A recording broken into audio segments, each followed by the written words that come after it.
You're listening to the AFTERBUZZ TV Network, now the largest new media platform on the web, and your #1 source for after-show entertainment.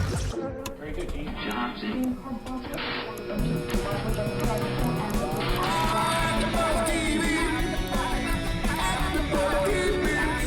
The AFTERBUZZ Studios in Los Angeles, California. Presented by Maria Menounos and Bing.com and streaming live thanks to Akamai Technologies. This is AFTERBUZZ TV's Boardwalk Empire After Show.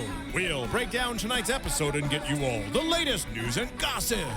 And now, another post-game wrap-up show for your favorite TV show. It's AFTERBUZZ TV's Boardwalk Empire After Show. Well, here we are back. Bing is for doing, and we are doing AFTERBUZZ TV's Boardwalk Empire. I am your host. Really happy to be back. We're just happy to be watching this again. Keven Undergaro, and sitting across the table from me are two of my steady co-hosts. I'll let you guys introduce yourselves. All right. Happy Sunday, everybody. I'm Sara Stretton. Hey there, Sarah. I am Bethany Jaber, and I am just so excited to be here today. And of course, we are so sad to be missing Ebony, but I think she's back next week. I think so. We really need her. I know. We need, yeah, she's got a great take on the history. This is season 4, episode 6, The North Star.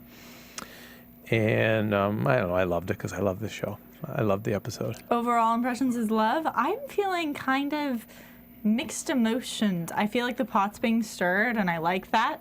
But going through the episodes, this isn't my favorite episode of the season.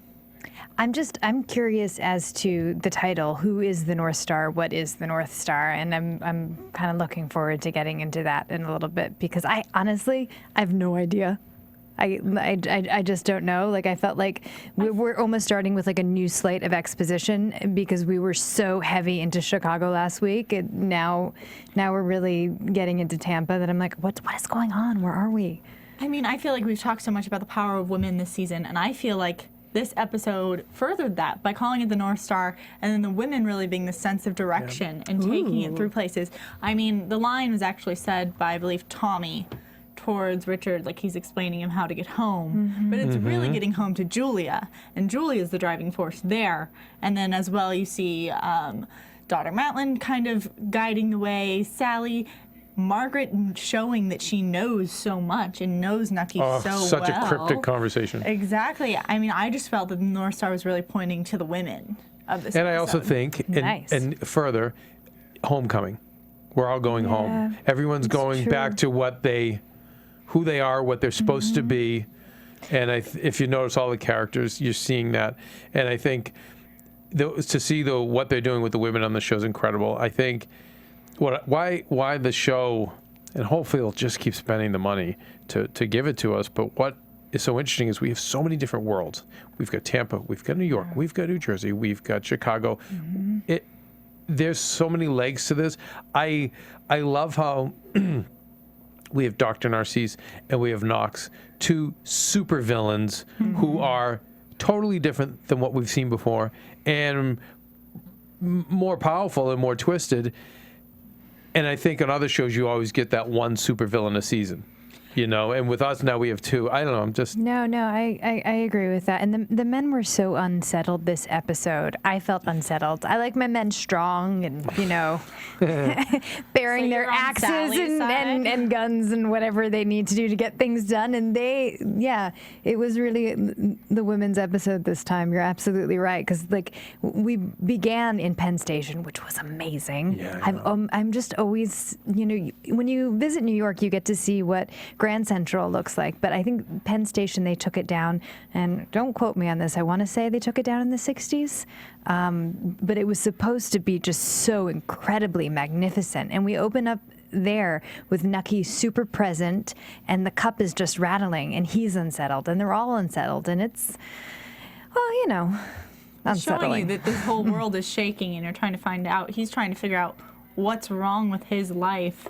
that's unsettling him so much, and I think we're led a little bit to believe it's Eddie, and then he tries to find stabilization of Margaret, and she's just not having it. And in the end, what's really knocking him back into the moment is Sally.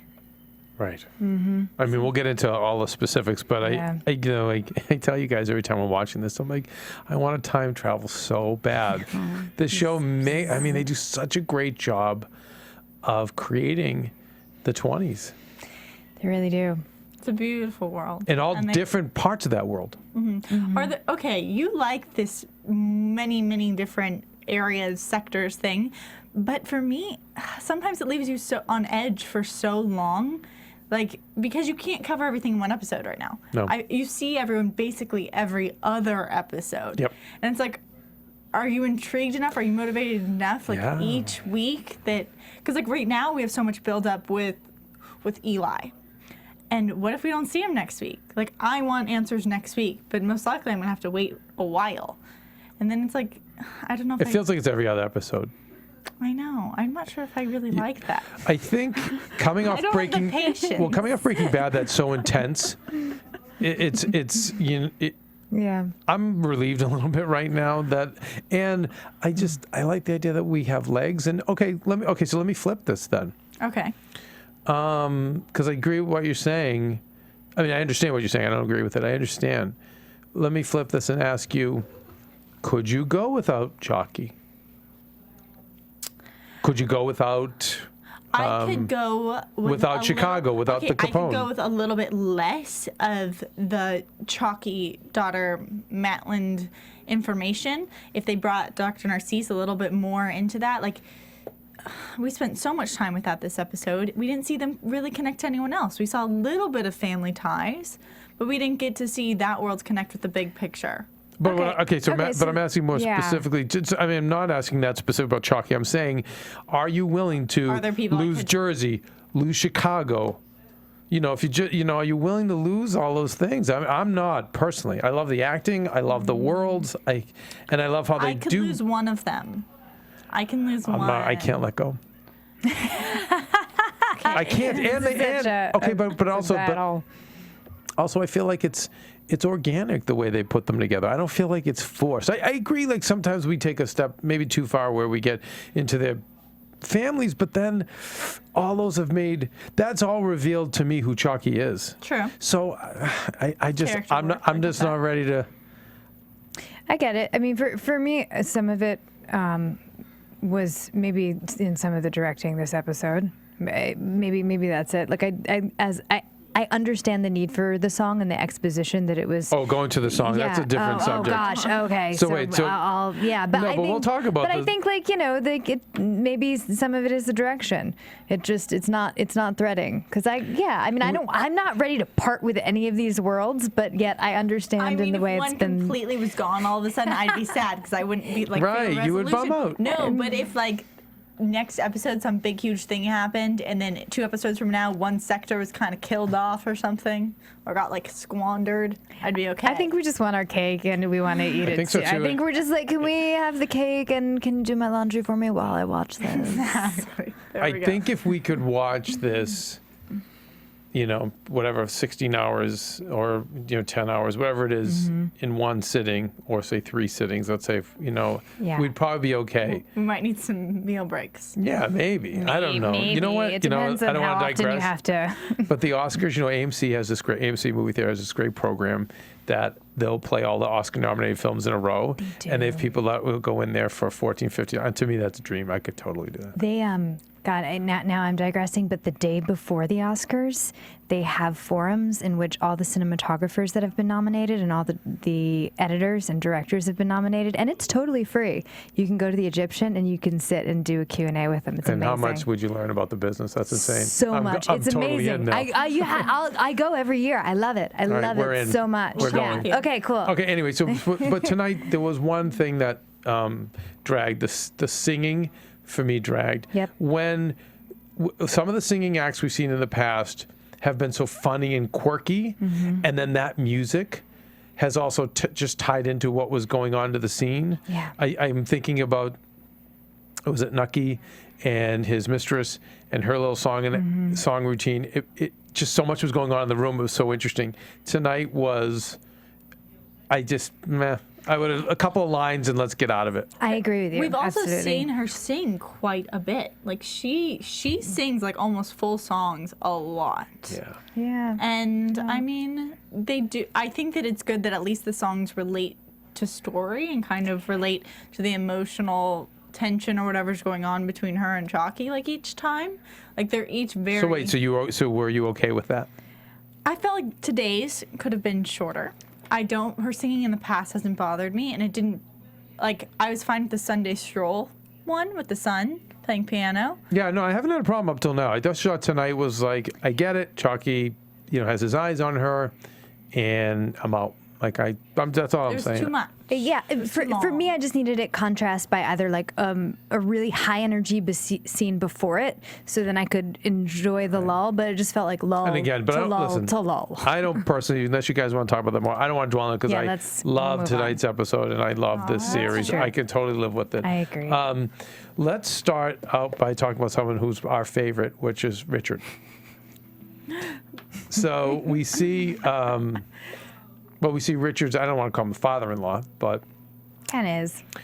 He's probably got cirrhosis of the liver or, something where it's shot with him. He's got liver spots on his hands and, and he's dying.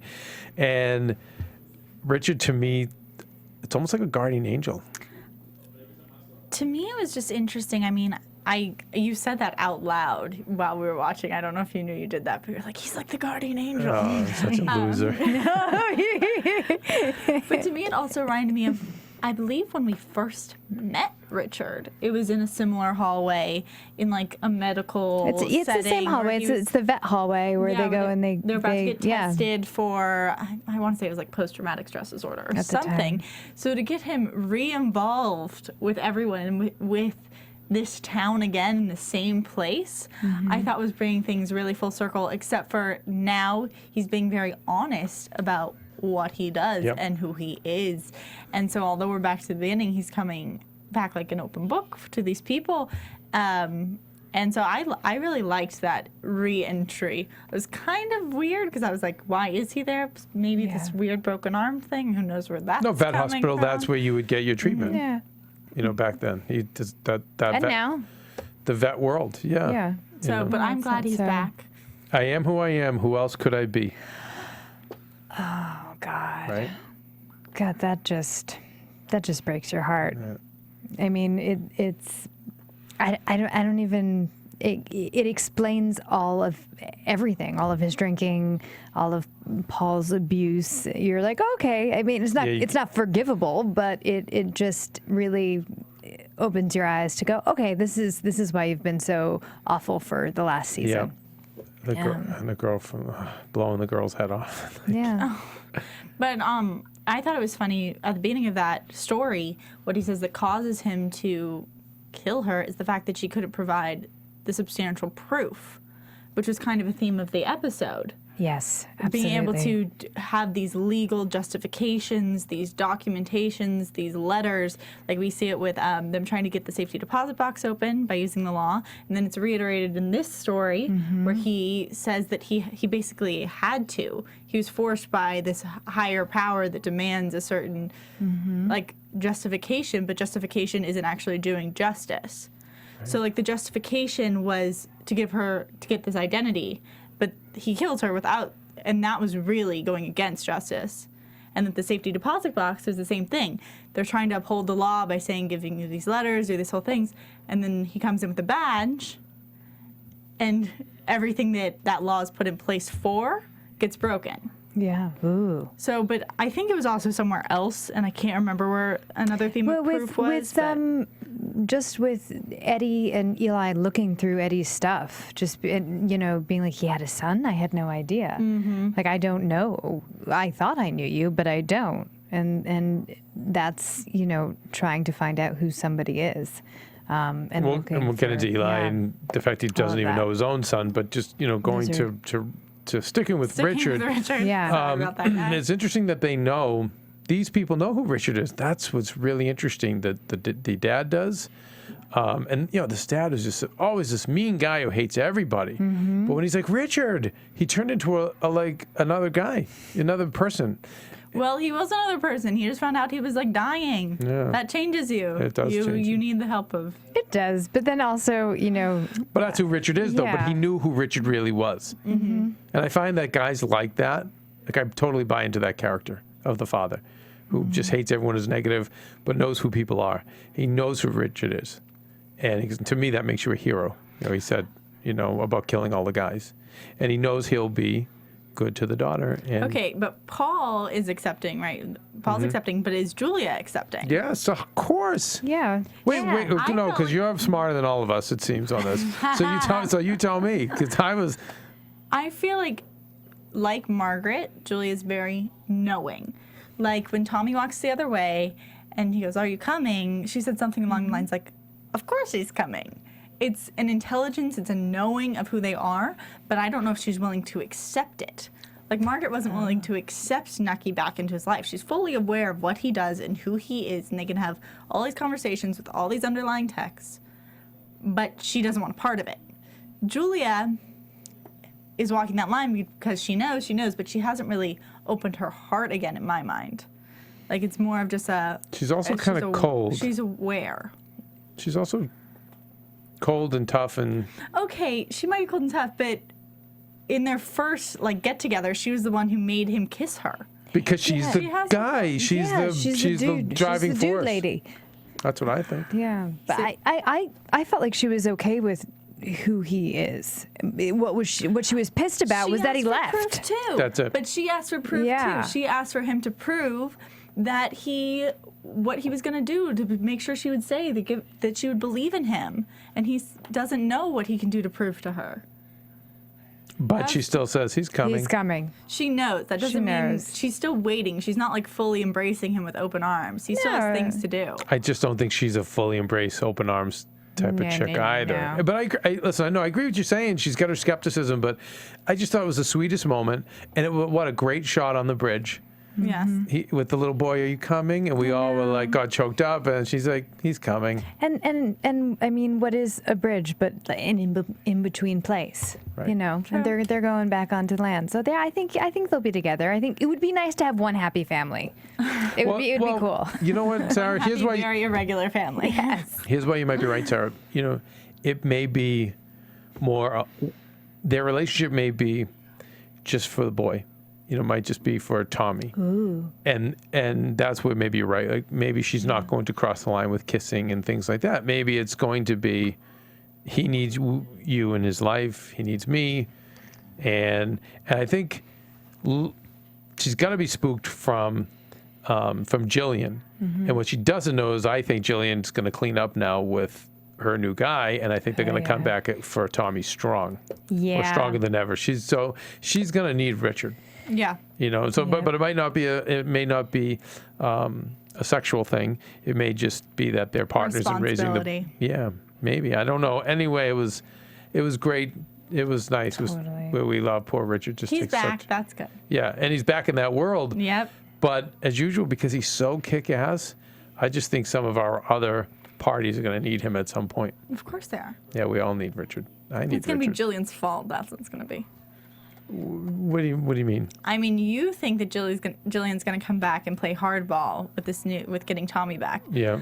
I think that she's going to play dirty, and Richard's going to have to get involved. She's with totally everyone. going to play dirty. It's internet. You kidding me? She's wired that way. that's- What this guy's going to do, and you know, it wasn't in this episode, but to me, what's going to happen Sorry is for the early predictions, everybody. he's going to get her off the junk. Mm-hmm. But she's still wired and just completely programmed the way she is from the damage she went through with Commodore.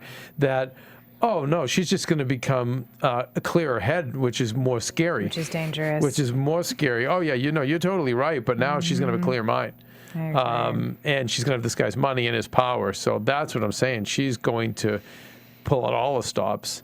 And Richard, and by the way, the girlfriend or whatever we're going to call her, she's got Jillian's number. She also knows people. Mm-hmm. She's very smart. Her, the dad, and Richard, they're very dialed in. They know that Jillian could be off the junk and going teaching Sunday school. They know who she Yeah. really is, and they know Yeah. that boy is not safe or not going to have a healthy life under her reign. But, Absolutely. we talked about Chalky.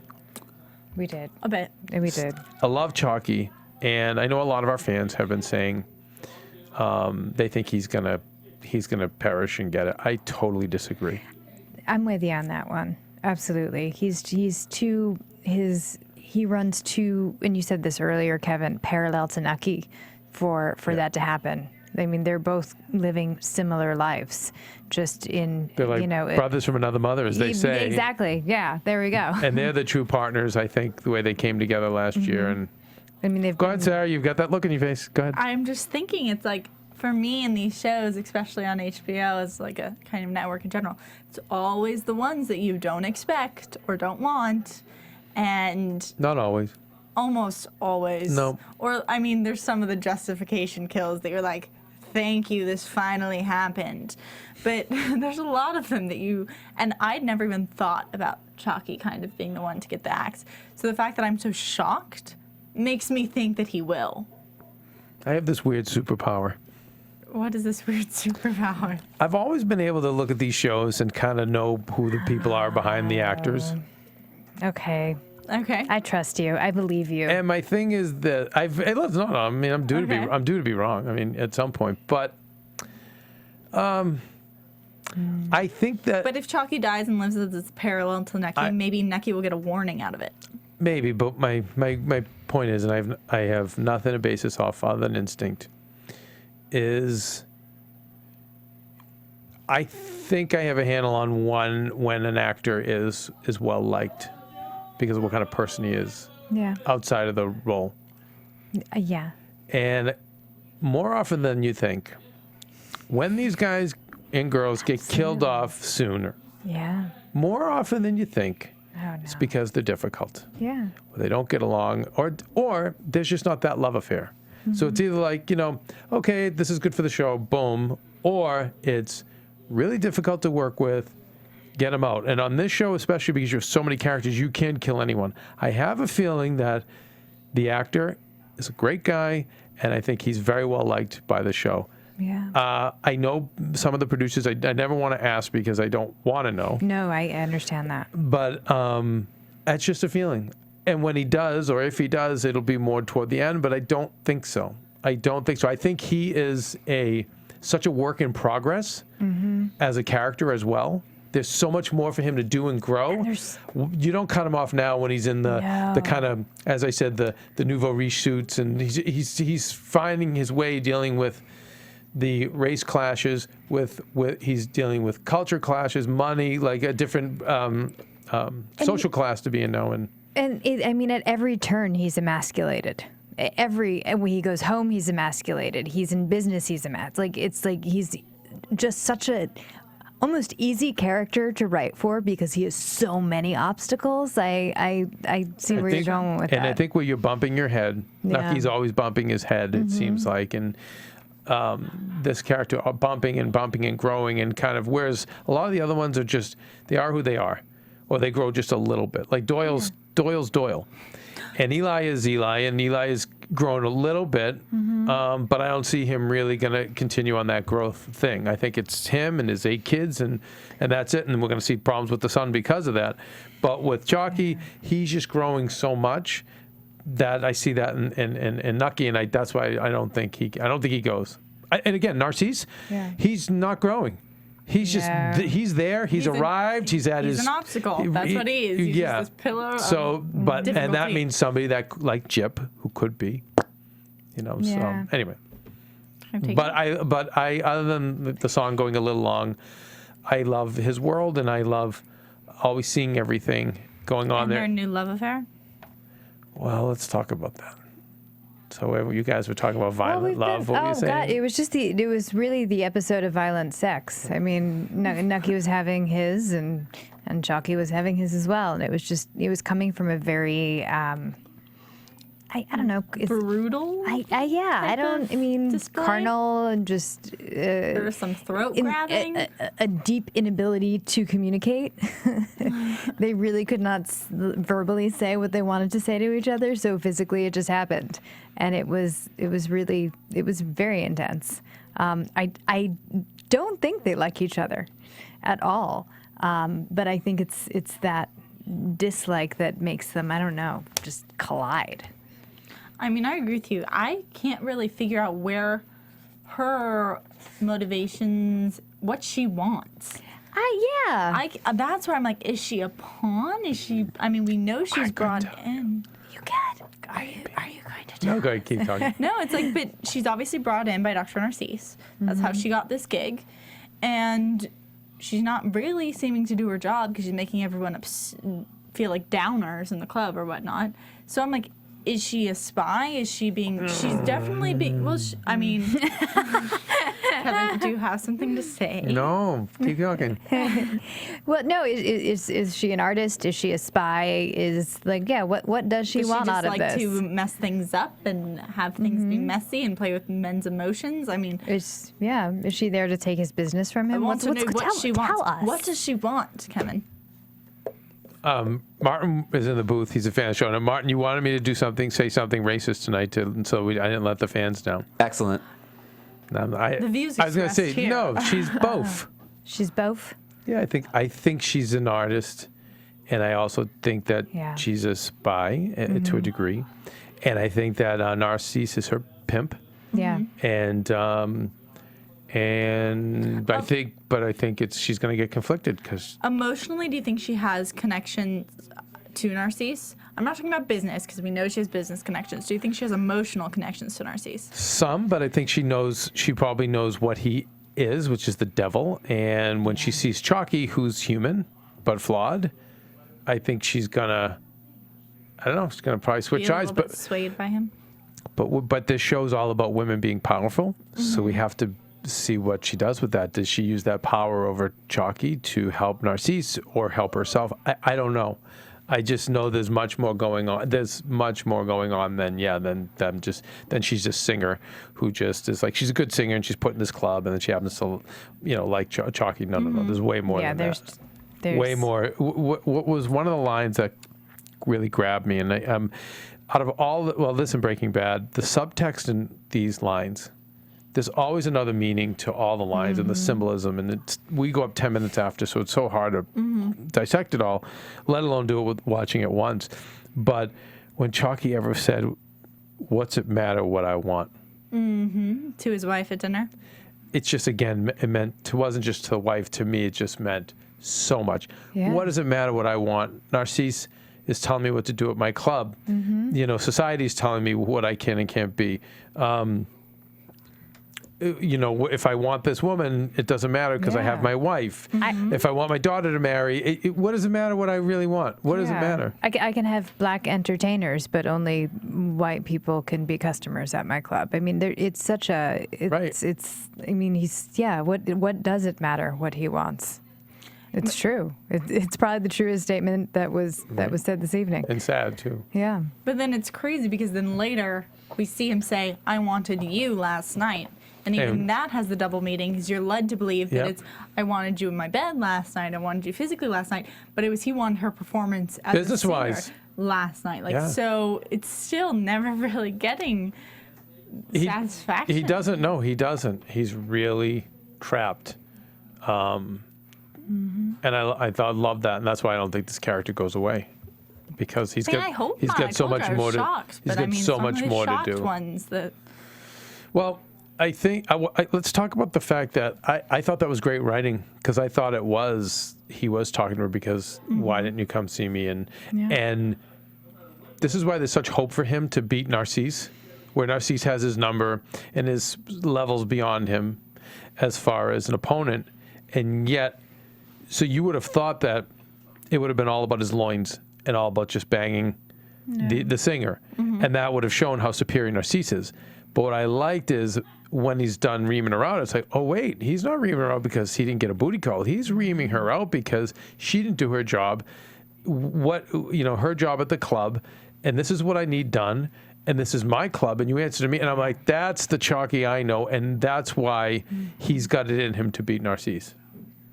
And that's, but anyway. Hopefully We he can only hope. maintains that business sense after having sex with her. No, he's going to stumble like Nucky. No, but that's why we root for him and we root for Nucky to a degree because they're finding their way. But I think we root for him even more than Nucky because he's not as corrupt as Nucky.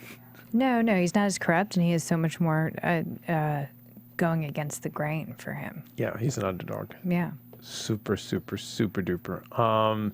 Okay, so let's talk about Knox. Our psychopath. This is, again, why I love this show. I say it a lot, but I love the fact that they have given us, like Narcisse, a villain that we've never seen before, who's so much more loathable, I think, than Jip. Yes. So much more. He's just creepy. Because He's scary. At least Jip was honest and clear that he was awful. I am awful. This is who I am. I'm a beast. I'm a terrible human being. I will hurt you. I'm a wild dog. But Knox is not that. He is not who he says he is. And I mean, nobody ever likes that, ever. No, I mean, it's just not a redeemable quality. There's just no warning for all these characters that we care about. Or like Eli, you want them to be able to see through it. You want them to be able to see past it. And it's that inability for them to see the truth, although now we might have gotten a glimmer of hope in that department. And that's what's scary. It's like, it's the wolf in sheep's clothing. It's just sitting right in front of you. You have no idea. Mm-hmm. I mean, there's so much I want to talk about. So I want to talk historically about Hoover, but I want to, while this is on my mind, these you two, both actresses and very well studied. What I like is when I see this guy with Eli, he's hunched over, he's sniveling, he's all, weak. Low status. Mm-hmm. And then when he's with, when he goes to the bank, let's say, and when he was with Eddie, you just see a whole other person. Yeah. And I know this isn't going to be clear, but hopefully it will be. It's one of the first times I've seen an actor, and this is credit to the director and the producers of the show, but when he's in those roles, when he's in the role of I'm weak and I'm just on the payroll to you guys and oh sir, whatever you need, I'll do, he never gives an indication like a wink to the camera that I've seen other characters always do traditionally. So if they're acting all sniveling, they have that little glare, like when no one's looking. This guy doesn't. He's fully committed as an actor, and then maybe it's the director or the producers. He's fully committed to just literally a different person he becomes. Yeah. And then when he's with Eddie and he becomes the sadist, he goes from masochist to sadist. But when he becomes the sadist, whole other guy. And again, I love that. It's amazing. I like to call it your personal dynamic. Like and this happens. I think this happens with our favorite actors. Like when we look at their face, like when you look at his face, he looks just angelic with doing nothing. Just quite literally, like actually he is doing something. He's letting us watch him. He's being still, and that's one of the hardest things. It's really hard to do. By the way, so you guys know Bethany's such a trained actress. Like you teach. It's like that's why I love having you on this show. And Sarah's the same thing, but your baby, she's just got out of school. Yeah. But it's great though. But it's great that you can give us that. Please give us more. No, but he's allowing us to watch him, but just by his coloring and the shape of his face, we the audience, and you know this from writing and directing, we're just projecting so much onto him. We're like, oh, he's a newbie. He's just this new little detective policeman guy, because he looks so angelic. But with a personal dynamic, we project that, and then what is revealed is that he's a demon. He's horrible. He's just so terrible. Amy Adams does this really well. In every film that she ever does, we look at her and we're like, oh my gosh, poor little mouse lost in the world. What could possibly happen? And what she proves to us is that she's strong and she can do it and everything's okay. And those end up being our greatest actors, ones that have a very strong personal dynamic, and it's part of their essence, and it's what makes them really fabulous. I could play that game all day long. The personal dynamic game. George Clooney, you look at him and you're like, whoa, you're so handsome, you're never going to hang out with me. This will never happen. And then what you find out is what? He's a nice guy. He's charming. He's got the it factor. Yeah. Yeah, he'll not only when your truck broke down did he help you change your tire, but then he bought you a beer. Okay, so now we're going to really digress. It's proving people's judgments. I love it. Yeah, but that's why Knox is such a great character. But can I tell you why I admire this actor more than George Clooney? Okay. Because that's who Clooney really is. Yeah. He is that guy. He comes into a bar or a restaurant. George! Yeah. He goes from table to table. Mm-hmm. You know, he's got such a movie star charisma. Yeah. Will Smith, same way. Mm-hmm. And so it's, even Jack Nicholson, who's a little darker, it's the same, but it's the same thing, just that huge. So I always say it's the difference between a movie star and an actor. Yeah. And we have very few people, it's unlike Europe, which has both. Yeah, we have very few people that are stars and actors. I feel Penn is a star and an actor. Yeah, I think Christian Bale is a star and an actor. We have very few of them. Yeah. And this kid to me is an actor because he's going from, he goes, like you said, just with his look, he in his inner dynamic, he has us going, oh my God, look at this, so cool. He's this soft little guy trying to earn and climb his way up the ladder, and then like that other scene, we see something totally different. And I don't know, I throw it out there. I think it's he's really impressive. I mean, it would be nice for him to be nominated for an Emmy. It would be great. I don't think it's going to happen. No, you have to campaign. It's a whole and we have too many characters on the show. It's true. So who do you go to? I mean, it's real. It's such a process. But he's a baby, so you're going to do it with Jeffrey Wright. If he's this talented, he's going to be fine. And you're right. Absolutely. It's a Jeffrey Wright. Talking about Hoover. You know, J. Edgar. It's like he is the ultimate. It's interesting that the ultimate chess player, the ultimate sadist, the ultimate psychopath is J. Edgar Hoover. And to see him advising this kid, but not having very much faith in him. But this is why this kid is going to be such a force, because he's actually saying, Knox is actually saying, there's La Cosa Nostra, there's organized crime. This is way before it was named that. This kid's, they're giving him the role of the guy, at least in this fictitious world, that uncovers the mafia.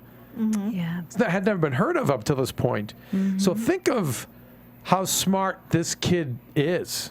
Really, forget the fact he's evil and he's twisted. He's really smart. He's onto something before everyone else. And Hoover, he's still wanting to chase the anarchists. And they mentioned Ethel Goldman and all these real characters in history. And that's where Hoover was at. And what happens in history is that Hoover starts to see the mobsters get a ton of press, start making fools out of the cops.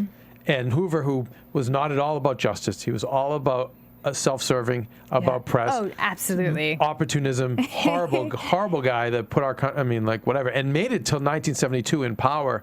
And the day he dies, they fire everyone in his staff. But because his power was, it took him to die for his power to finally be gone. He had everything on the president's bad guy, and the ultimate chess player who nobody could beat. Ultimately, everyone, the Kennedys tried, Nixon, everybody tried to beat this guy. Nobody could. And the fact that this punk, Knox, is actually even ahead of him, and the fact that now he's going to be tutored by him, oh my God, we're really going to see what Nucky has in him revealed, because I can't think of a bigger nemesis. And then on top of it, Narcisse.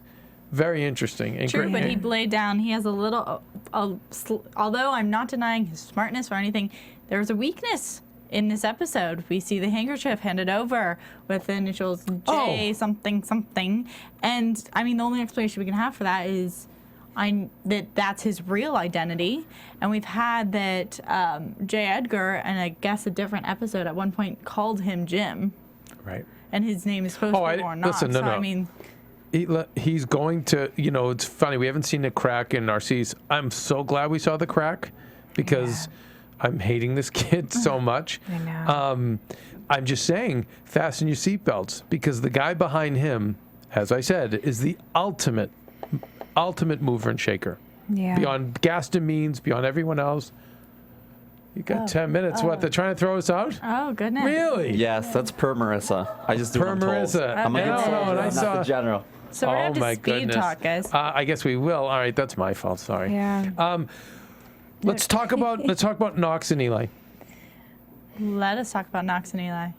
And Eli and his wife, and Eli and Doyle, and the whole thing. And interesting, Doyle talking about rats and the cane, and it's like, woo, Doyle, what did you always think he understands what's going on? I'm gonna use it to club rats. That's what he says. It's very interesting. Like with Eddie's then cane. use it now. Yeah. Come on. I know. But Doyle was looking at him very interesting.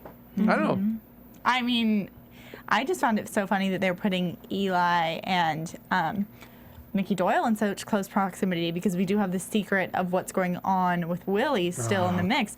And if they both really got into talking, they would kind of know what more. Well, they're about what partners, happened. so they're going to be together. I know, but it still hasn't come up. Like Nucky knows that Doyle gave him liquor, but But Doyle that gave. might not need, but it may not need to come up. Eventually it will. Eventually Listen, it will, there's- because that's where the secret lies of what's going on between Nucky and Willie. Maybe. If they have a true conversation, then Eli will be able to see what's going on with his son and Nucky at school. I'm torn between the both of you. There's part of me that thinks that, like, you know what, once you bury a body, you bury the secret in this show a lot of the times. But sometimes they come to. I just don't know if it's a strong enough storyline too. I just think there's so much torn. more unfinished business with Willie. This is not that Willie. You guys, Willie's being groomed to become like a consigliere. He's being groomed definitely. to become the. This is why we need Ebony. The accountant, the lawyer. He's being groomed by Nucky to be an educated member of the army. Yeah. There's a lot more to go with him. It's not gonna. So I'm saying there's gonna be more bodies in his journey that will eventually spring it. I don't know if Doyle giving him a case of liquor is what's gonna. It wasn't Doyle giving him a case of liquor. This it was the isn't fact that he another used the teen liquor and episode? poison to put. I like the teen episode. Teasing you. I like the college scene. I did too. I loved it. I love the college scene. Teasing you. I loved. By the way, I love seeing the kids in This is school. about the fact that he accidentally killed someone and didn't go to his father, but went to his uncle. Okay, but that doesn't have much to do with Doyle, other than he could have But gotten the Doyle- alcohol from anybody, but he could have. I'm talking about how like Doyle is technically like the key to this secret. Yeah, maybe he'll be the one to reveal it, but I don't see him killing Doyle over this or Oh, something no, like that. I don't think I don't see it. that. And let's talk about Eli being so emotional about his own kids. He knows he's. I'm trying to rush through, guys. I'm sorry. He knows he's separating from. He's losing Willie. Willie's growing up. He's such a traditional guy with the family, and he's feeling it. He's feeling it with the wife. He's talking about, I want to go to Philadelphia. I want to see what's up with Willie. And when he's really touched by the fact that Eddie had 2 children. Yeah, why? I mean, I see why Eli is touched. I'm confused why Knox was moved by it. But he just. Well, I don't know if Knox was moved. No. Yeah, he's faking it. He No, was but that's faking why. it? But again, Okay. that's why I love the no wink. There's no Yeah. wink to the camera. No, Like, there's look, I'm never. pretending to be. No, but I don't no. see that often in shows. Yeah, really? Or Yeah, movies. I guess so. There's no wink. So I love that. But anyway, Yeah, no, but he's very emotional about seeing the 2 children because he's thinking of his own kids. Yeah. And he's thinking, God, you think you know someone and you don't really know them. And then, and I think he has a sixth sense. Like he hasn't heard from his son. He's away. His There's sixth something sense wrong. is failing Like him. he wants to reach out. The wife's going, no, don't do it. And so I just, he's a man with a lot of concern and a lot of weight on his shoulders. And the weight on his shoulders is distracting him from the wolf behind his back. Pretty much, yeah, absolutely. But he did see He saw the emblem. which hopefully that means something later because right now Knox has the keys to the kingdom. And I'm going to need you to go and check out all these other accounts too. And we're like screaming, no. Yeah, we need to figure out the emblem. We need to find out what the real letter from Eddie said, because I just really want to know that. Oh, one of my favorite moments was when he did find the safety deposit box in the bird feed. earlier on when they were looking for this, just because I thought that there was such a nice detail. Sorry, this is a little bit of a side note, but to me it meant that it was only going to be found by someone who's good-natured and was his friend, because they would make the effort to feed his birds. I know. And it wouldn't just be taken by someone rummaging through all of its stuff. It would be taken by someone who cared about him as well. So I just liked that little side. It was beautiful. It was a beautiful and moment. I'm going to totally miss Eddie. Only because I'm sorry. Only because we have to rush through. So let's talk about Nucky. And he and Margaret. It's nice to see Margaret back with short hair. She talks about riding the subway, and he's just confused. I wonder, was he confused because don't you have a limo, or was he confused because what's a subway? I have to find out when the subways were created. I think he just wasn't expecting her to become such a city woman. Ah, very good. That's why I love having you here. That's all I was thinking. But Yeah, I mean, she wasn't really. This is the first time she's fully self-sufficient, and I think it is a bit of a surprise. I was surprised. Yeah, Like that she had a job and she's working. I wasn't. Really? Oh my God, Margaret is such a survivor, and she's so smart. Not at all. I mean- Not at all. I thought it wasn't easy.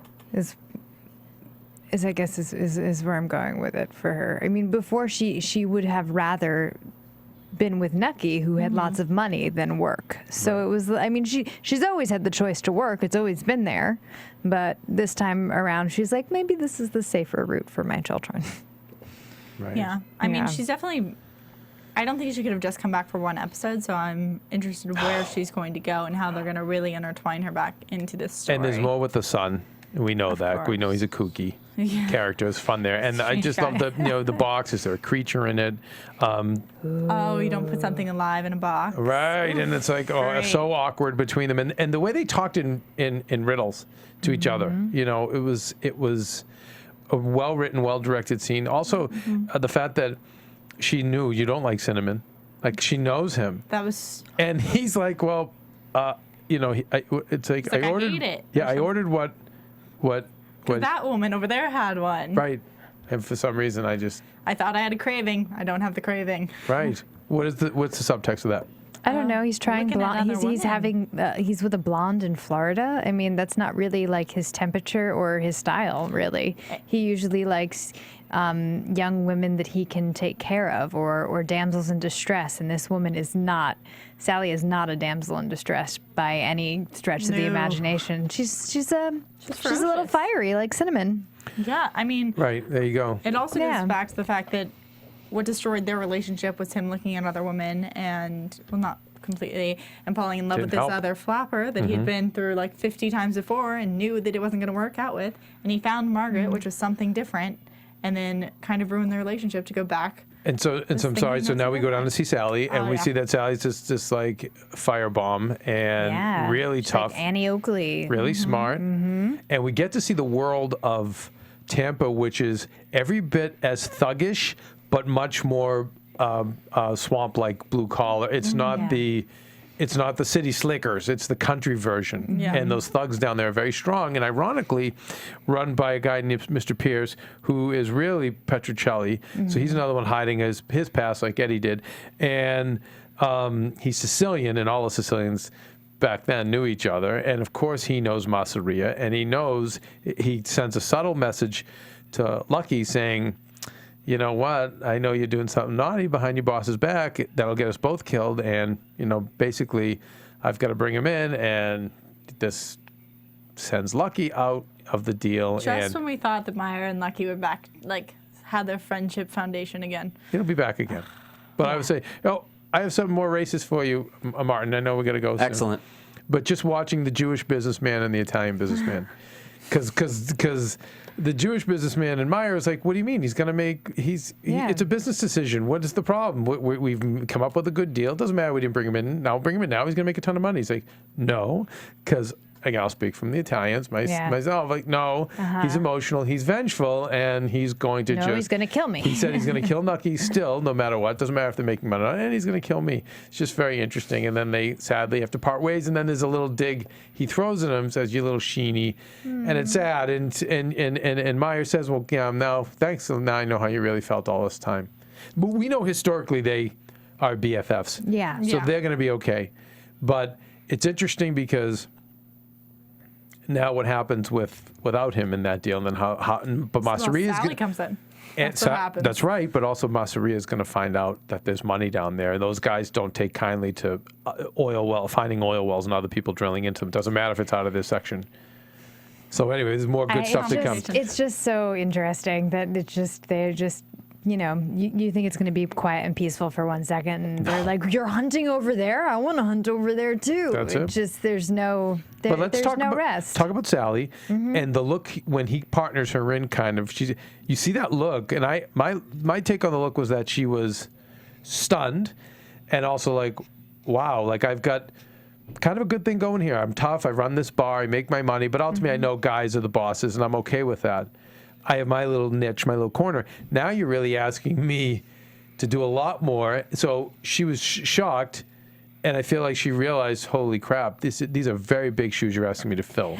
I almost felt like that he did that publicly so she couldn't say no. Because if she backed down in that moment, then they would have seen her as weak. But because he announced it publicly, she was like, yeah, that's what I'm doing. That's how it goes.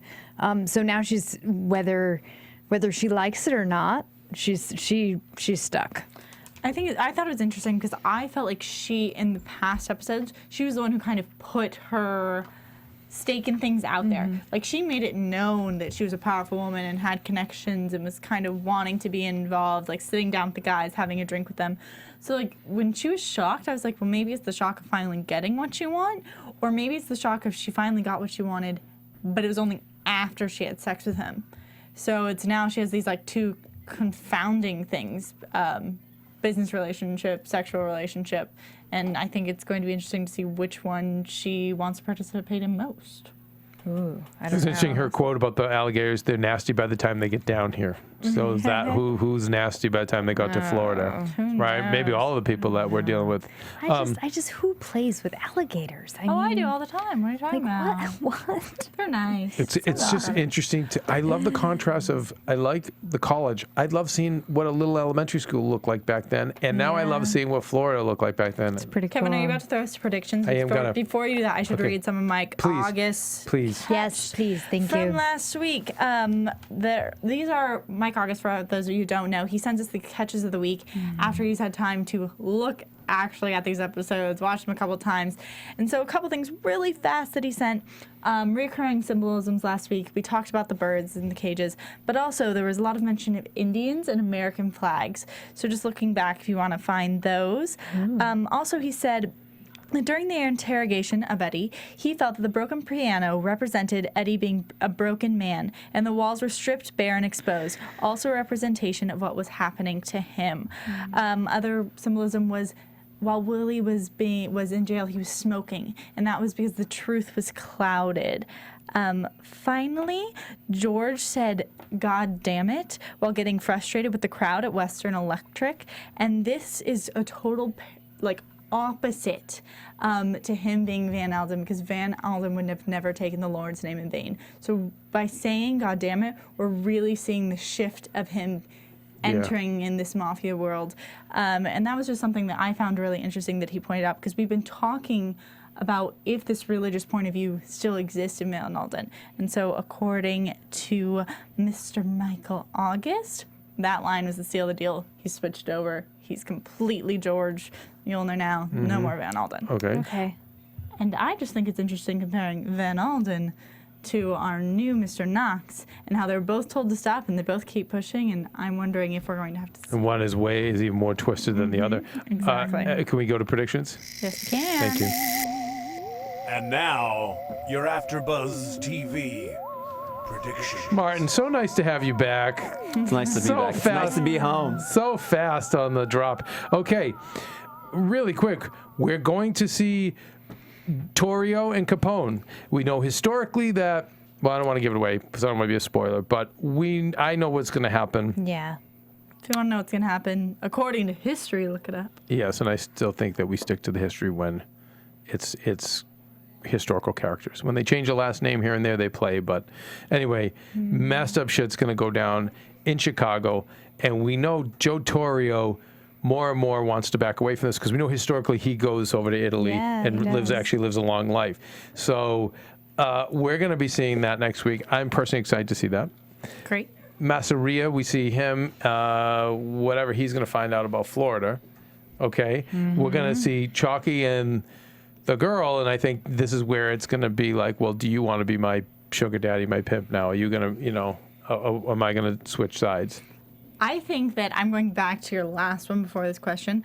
I think that we're going to see Lucky have to kind of decide between Joe and between Lucky. No, Myers. Meyer, yes. That's same difference, I think. Yeah, that's what I think is going to come out. Is Masseria is going to want to get on this pot of gold, and he's going to want to get in there, and Lucky's going to find his friendship and his boss relationship tightened even more, and I think he's going to have to choose. Or do you think he'll be double agent? He'll go back in on the deal on behalf of Masseria without Nucky knowing. If he did that, I really think it's only going to be to warn his friend. I'm just so curious what's going to happen with Jillian right now because she is so out. Like her storyline is so out of the loop with Nucky, with Chuck, with everybody. Like it is so either Mr. Oxford from Miss. Ooh, that's true. So that's why she may not clean up. Right, that's why she may not clean up. She might pretend to clean up to this guy, but so either she's coming in like full speed in these next few episodes, or getting out. But I'm just very curious at what this season holds for her. Yeah, because it's got to be more than the sun. All right, Martin, you can take us out of here. You guys, where do we find you? Ooh, at Bethany on Instagram or at Bethany with an IE on Twitter. Here, that's HERE. That's Sara Stretton. You guys can stalk Sara Stretton online. You can Facebook creep like I do. You do. You just you get on somebody's Facebook account. You creep and you creep and you creep, and then you can see Sara too. All right, you guys at Undergaro, even though I never tweet, and please keep your questions and comments coming to iTunes and to YouTube. We'll try to deal with them, and we'll probably have Ebony back next week. Thank you. Yeah. Rate us. From Bing.com, executive producers Maria Menounos, Keven Undergaro, Phil Svitek, and the entire AfterBuzz TV staff, we would like to thank you for listening to the AfterBuzz TV network. To watch or listen to other after shows and post comments or questions, be sure to visit AfterBuzzTV.com. I'm Sir Richard Wentworth, and this has been a presentation of AfterBuzz TV. At Sara Stretton. The views expressed herein are those of the hosts only and do not necessarily reflect the views of AfterBuzz TV or its owners or principals.